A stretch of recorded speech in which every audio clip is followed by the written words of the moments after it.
are children of God. Yes, we are. Yes, we are. Thank y'all so much. Thank y'all so much for that. Thank you so much for that. Again, Chaplain White, and I have the opportunity and the privilege just to speak to y'all and hopefully be able to speak some encouraging words to those that are out here, those that can hear my voice, speaking of value and speaking of purpose and speaking of hope, because we are in a generation and a time to where people don't think that they are valuable. They seem to not have a sense of purpose, and they don't know what to or who to have hope in. And so as I look out to the crowd and as I just go about life, what I see is diversity. I see generational diversity, I see cultural diversity, I see vocational diversity, diversity in interest, diversity in faith, even diversity in certain experiences. But there are, at least in my opinion, three issues that I believe we all experience collectively, no matter your generation or culture or vocation or interest or faith system. And they are these: a brokenness in this world. We know deep inside of us that there is a brokenness about the world and humanity. We just know that there's something not right. A longing after that which is not tangible but necessary to life. And I'm speaking specifically of our topic today of value, purpose, and hope, that we either consciously or subconsciously seek after, that gives us a wholeness to life. And lastly, a worshiping of or ascribing worth to something we serve in our lives in which we desire to bring us ultimate satisfaction. We all have something in our lives that we ascribe the most worth to, and it's that which usually makes us or breaks us, and it's that we find our identity in, whether it be your position at your job, whether it be your family, maybe your God, etc. Now, let me say this on the front end. I have two things to say on the front end. One, I believe that as a Christian, to answer these issues is to come face to face with the God of the Scriptures, to have these issues come face to face with Jesus Christ. And number two, this is not an exhaustive study. This is the topic in which books have been written, sermons have been preached, dissertations have been defended, debates have been argued.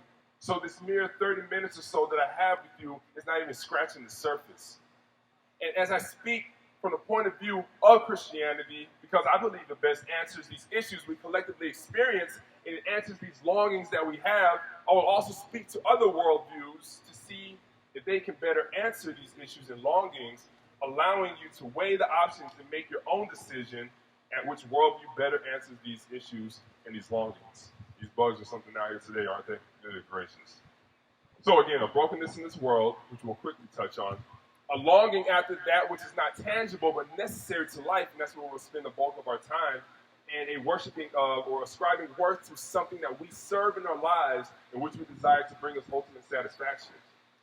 Now that the criteria are out of the way, allow me to expound on these issues.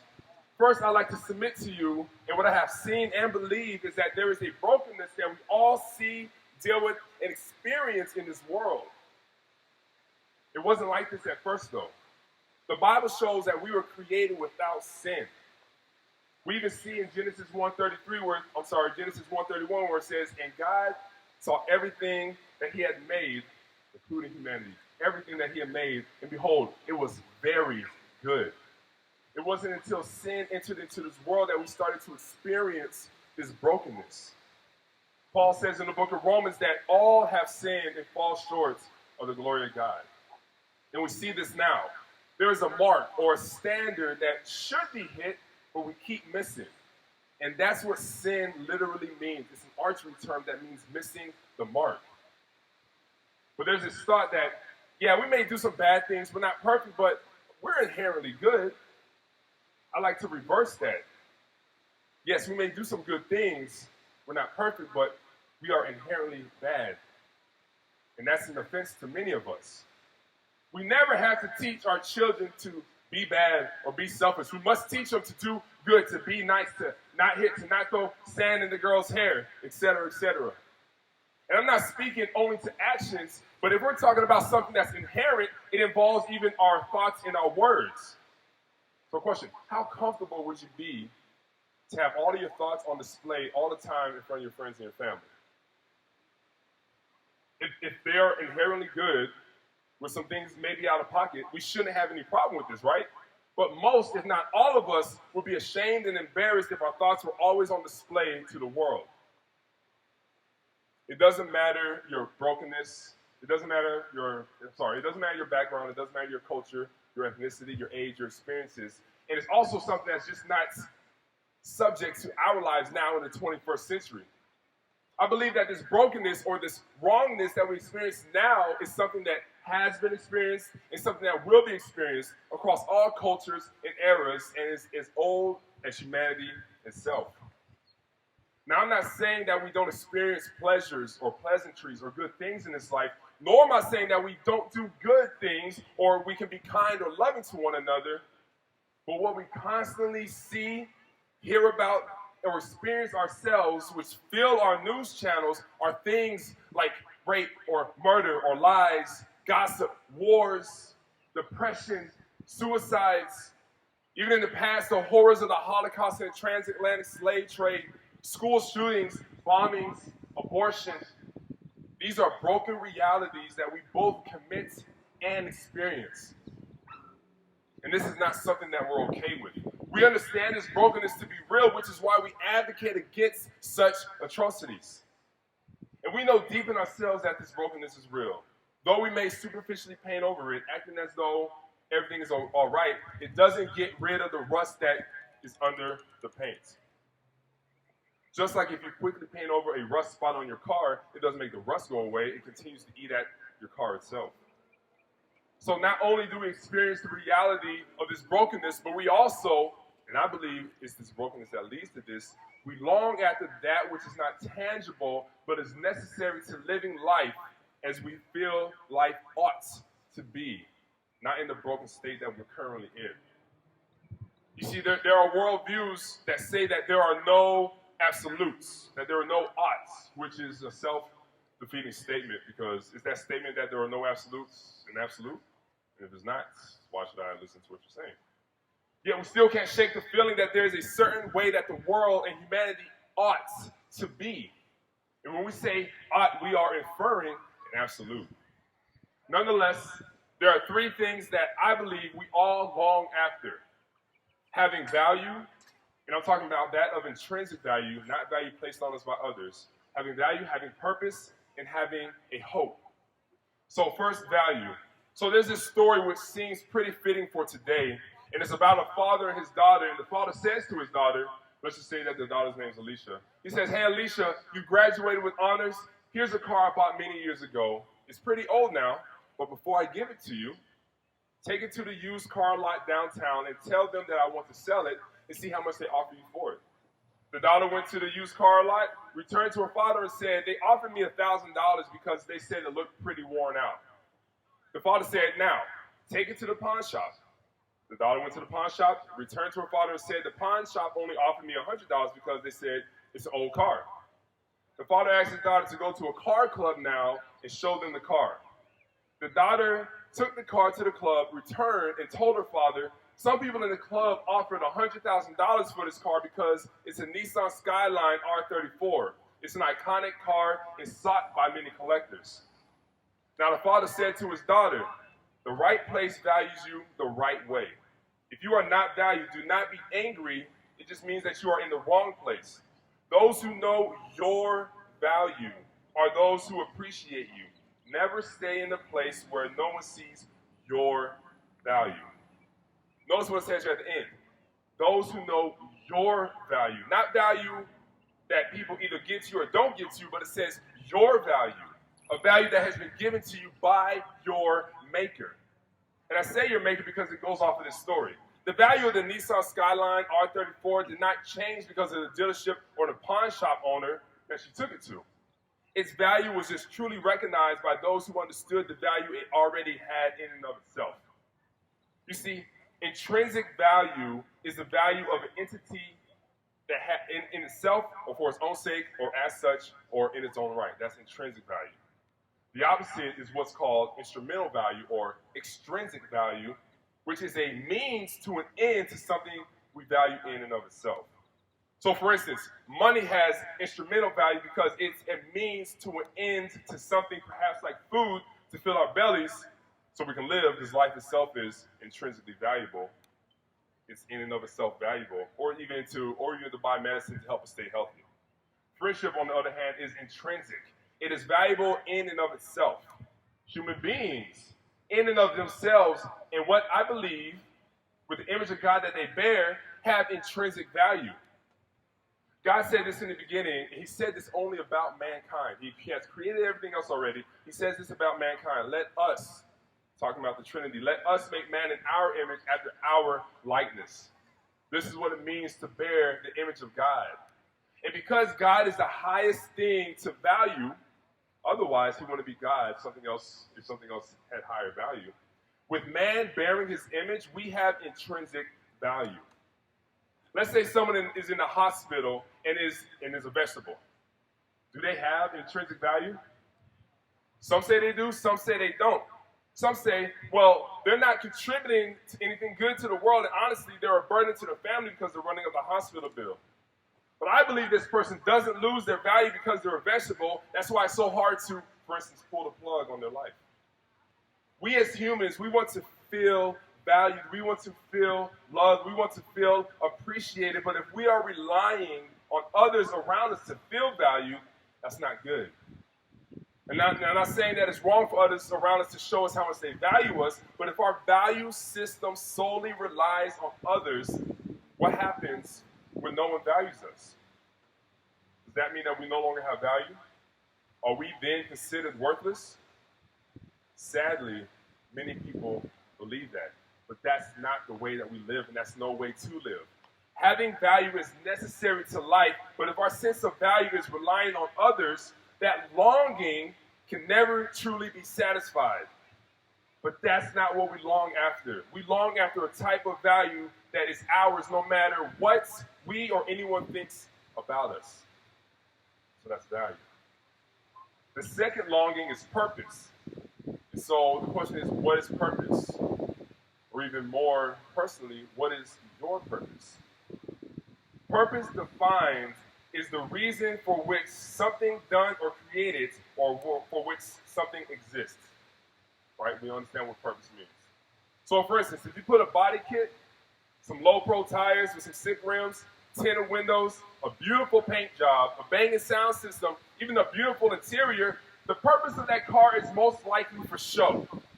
It's most likely for show. It's not going off-roading. That isn't the purpose for that car. That isn't the reason why it was created. On another example, let's say I throw a 24-inch lift kit with some 66-inch tires on a truck with a crazy strong suspension in the roll cage. The purpose of that truck is most likely to crush other cars and perform some pretty cool moves, like at Monster Jam, for instance. It's not to drag race. That isn't the purpose for that truck. That isn't the reason for why it was created. If I build a house, its purpose is to what? You lived in, right? If I make a watch, its purpose is to what? Tell me the time. Something common to these examples is that each one of them had a creator. Everything that is has a creator. The auto manufacturer created the car you have for the purpose of getting you from point A to point B faster.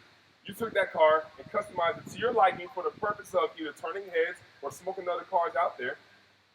Everything that is has a creator and was created for a purpose. So I ask again, what is your purpose? Do you know what your purpose is? Or are you living in a way that is contrary to why you were created? You see, the materialist worldview says that all life is all that we see. Everything that we see, that's what life is. There is no God, there's no soul, there's no heaven, and human beings are nothing but matter. But this is not how we act, and this is not how we live. If we are nothing but matter, having no creator, we were just lucky enough that the universe worked itself out for us to be here, then ultimately we have no purpose. Ultimately. Remember, everything that is has a purpose because it was created. So if you look at the chapel behind me, you know that there was an architect because there's this building in which is for his purpose. When we look at a playground, we know that there was a designer because of the playground and its purpose for the kids to have something to do to entertain the kids. There's a creator behind it. So plastic pieces, screws, bolts, chains, and paint didn't just blow in by a hurricane and perfectly create the playground. Someone with an intelligent mind designed it for the purpose to entertain children. With an intelligent design, there is an intelligent designer. Or better yet, with an intricate design, there is an intricate designer. The internal working of the watch that's on your wrist didn't just so happen to come to existence. It was created by someone with an intelligent mind. Cool fact about the human body, which there are many cool facts, but one cool fact about the human body is that if you stretch out the DNA in a single cell all the way out, it stretches out to about 2 meters, which is about 6.5 feet long. So all of the DNA in your cells put together will be twice the diameter of the solar system. And it is the makeup of these DNA codes that helps us as organisms to develop, survive, and reproduce. Someone had to create those codes that make up the human body.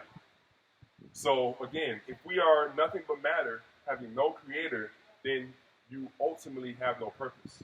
Yes, you can find your own purpose, but what happens if you're struggling with finding your purpose?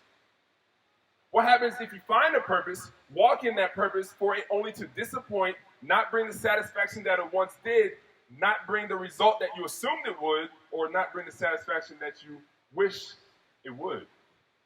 Then what? God, through the prophet Isaiah, says this. He says, everyone who is called by my name, whom I created for my glory, whom I formed and made. It says that we are created for his glory. Our purpose as human beings is to glorify God. King Solomon, who is the wisest man to have ever walked earth, says this. He says, to fear God and keep his commandments, for this is the whole duty of man. We have a purpose put into us by our Creator. Just like this watch has a purpose for the person who created it to tell me the time. Just like the cars have a purpose for the manufacturer to get us from point A to point B. We have a purpose that was put into us by our Creator. Understanding that we're not just here by accident, but having created with a purpose is a way to ultimately satisfy that longing that we have. And lastly, the third longing is hope.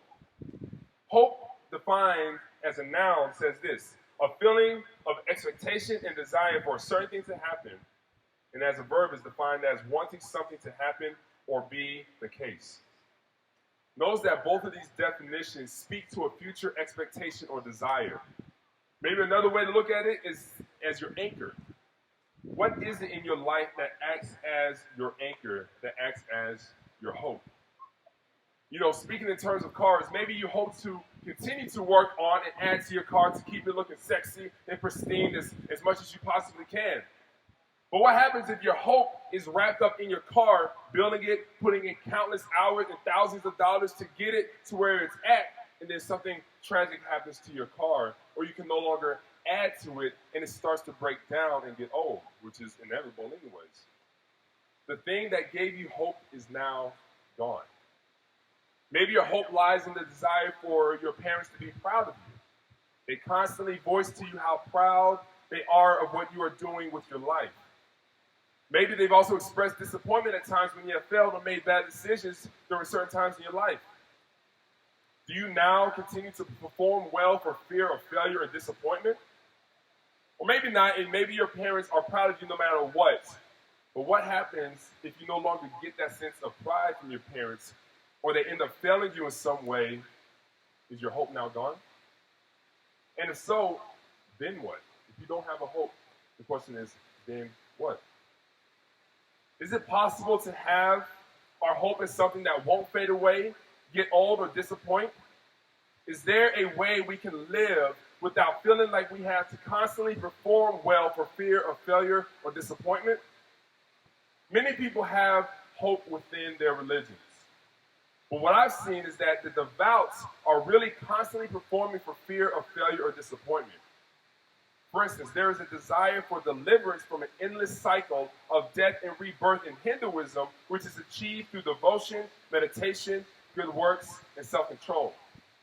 They must do in order to achieve. But the brokenness I spoke on in the beginning makes that virtually impossible.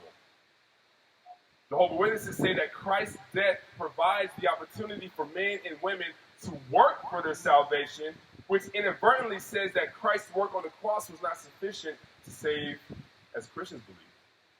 This again seems to be a constant performing for fear of failure and disappointment. They must do in order to achieve. But the brokenness I spoke on in the beginning makes that virtually impossible. And I'm not dogging on different religions. I respect others in their beliefs. Never will I belittle, demean, or disrespect you in your religious beliefs. All I'm doing is stating the facts of what I've read about other religious belief systems. So if I'm wrong, please correct me. If our hope is based on our performance, the question we must ultimately ask ourselves is how good is good enough?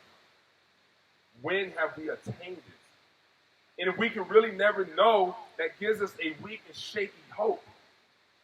We're actually encouraged in the book of Hebrews 10:23, and are told to hold fast the confession of our hope without wavering. For he who promised is faithful. The difference between the hope in Christianity and the hope in all other religious systems and worldviews is that the God of the Bible recognized that we, in our broken and sinful state, couldn't do enough good to get to him, so he came down to us and lived the life that we were called to live, died the death we are meant to die, resurrected, and through placing our trust in him gives us an everlasting hope that is not dependent on our performance, but on what he did for us.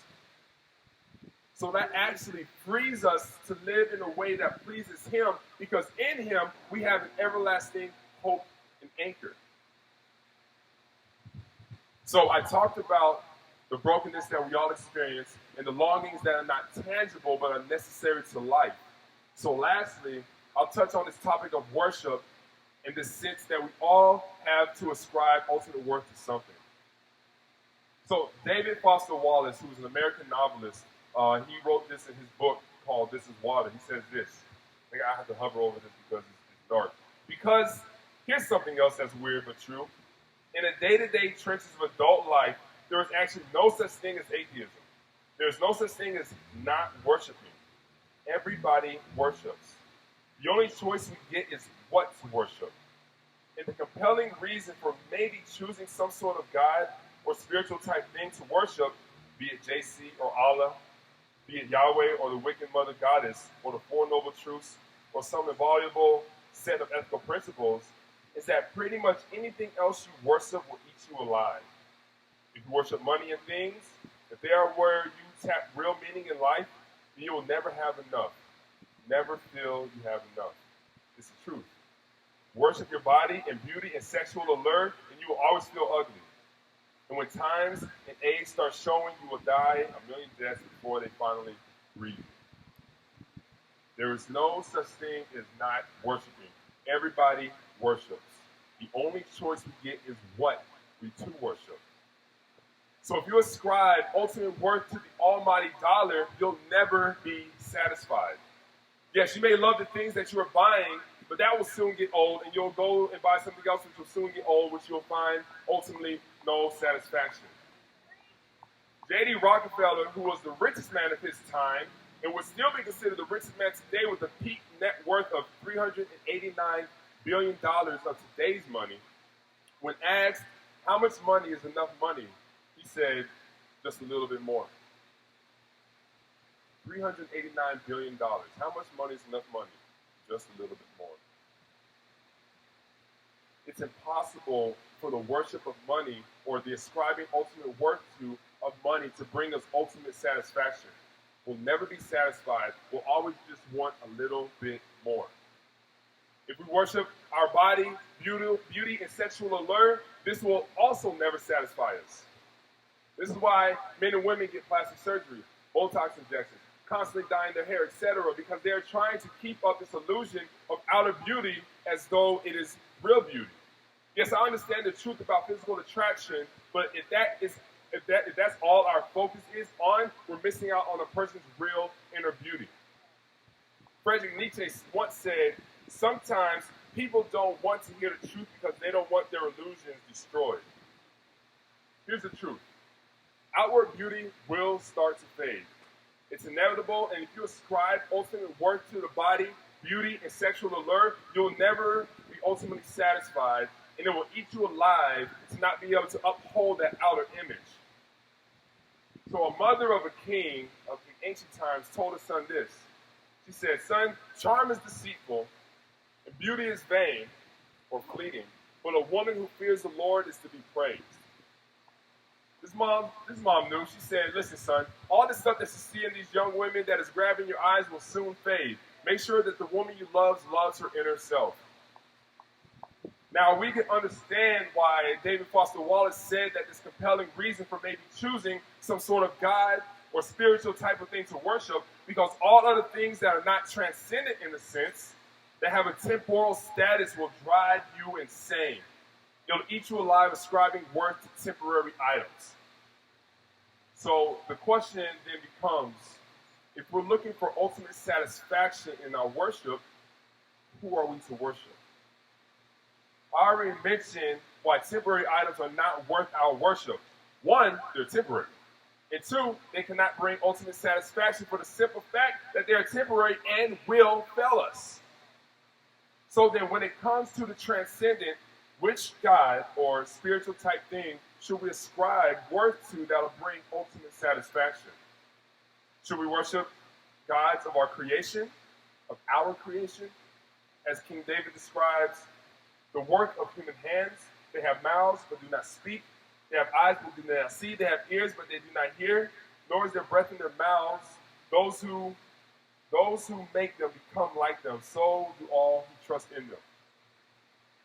Should we worship a God who requires us to do in hopes that we will be accepted by them? Or should we worship a God who knows that there's not enough good we can do, so he did it in our place, and all that he requires is our devotion to him? Not to attain any further favor or grace in his sight, but simply because of the sacrifice he made for us. I'll leave that decision to you. I'll leave that to you to decide. So in closing, we spoke on three things. We spoke on the brokenness in this world that we all experience. We spoke on three things that we all long for, which is value, our intrinsic value, our purpose. What is our purpose? Why were we created? And our hope. What is it that brings us ultimate satisfaction? And then what we worship. We all worship. We all serve something. We're not completely free. We all worship something. Whatever it is, there is something that you ascribe the most worth to. And so should we ascribe that worth to temporary items, like our job, like these beautiful cars out here? Should we ascribe our ultimate worth to those things? Or should we ascribe our worth to something that is transcendent in a sense? And if that is so, should we ascribe our worth to gods that we have created in our image, or that we have created, that have eyes we don't see, mouths we don't speak, ears we don't hear? Should we ascribe our worth to a God who is telling us to do these works in hopes that we might be able to get to them? Or should we ascribe our worth to a God who knew in our broken and fallen state that we couldn't do anything for ourselves, so he came down and paid the price that needed to be paid, and all he requires for us is our trust and devotion in him, not to gain any extra favor, but because of the sacrifice that he made for us? Again, I'll leave that to you to decide. So as the worship team comes up, we'll go ahead and close in prayer before we continue to get on into this beautiful day, looking at these amazing cars out here. God, I do thank you for this opportunity. I do thank you that you give us a purpose, you give us value, you give us a hope. And that's what I truly believe, God, that in you, because I am made in the imago Dei, I'm made in the image of God, I have intrinsic value. My value doesn't come from anybody else. It comes because I'm made in your image. God, I have a purpose. Everything that is created has a purpose. The stage I stand on has a purpose. The mic I'm speaking into has a purpose. The cars that we drive have a purpose. And behind all of those things was a creator, was a designer. It didn't just come into existence. It didn't just so happen by chance to be made. We didn't have airplanes flying with metal and nuts and bolts and just driving things out of the sky and we see the cars that we have. Someone created these. And so as intricate as those things are, as intricate as even the watches on my wrist, how much more these things pale in comparison to the intricacies of the human body. So that tells me that someone had to create this human body. And because we were created, we have a purpose. And lastly, we worship. We all worship. We are all creatures of worship. The question is, what is it that we should worship that will bring us ultimate freedom and ultimate satisfaction? Should we worship things that are temporary, which will always fail us, which will always disappoint us, and will never provide that ultimate satisfaction? Or should we worship things that are transcendent to humanity? If we are worshiping those, which category of deity should we worship? Should it be the God that we create? Should it be the God that tells us that we must do these things, do these things, do these things, even in the brokenness that we are in hopes that we can attain what we are designed to attain to get that ultimate satisfaction? Or should we worship the God who says, you are broken, there's nothing that you can do, so I'm going to come down and do it for you because I love you. And all I want you to do is to trust in me, to turn from the way that you were once living, to understand that I do give you value, to understand that I do give you a purpose, I do give you an everlasting hope. And that we can just give him our devotion and our trust because he is worthy of it. Should that be the God that we ascribe ultimate worth to? I believe that is the God that we should ascribe ultimate worth to. So God, again, I thank you for this time. I thank you for each individual out here. I just want to speak to them that they do have value. Even if they don't believe it, they are intrinsically valuable because they bear your image. They have a purpose, God. Even if they don't feel like they have a purpose or they are not contributing anything to this world, God, I pray that they will understand what their purpose is, that they were created for a purpose, which is to ultimately bring glory to you. John Piper said that you're most glorified in us when we are most satisfied in you. Satisfaction comes in knowing you, God. And I want them to understand that they have a hope that is beyond the temporary life and temporary beings that we have here on earth. That we have an everlasting hope that is not fading, that does not waver, because you who promised are faithful. So as we continue on in this car show, I just pray for great community. I pray for great conversations. I pray that we will build great relationships here. That I know that your word does not return void, so I pray that it went out to do what you have caused it to do on today, April 30th, 2022. Pray these things and let this time up to you in your mighty and matchless name. In the name of Jesus.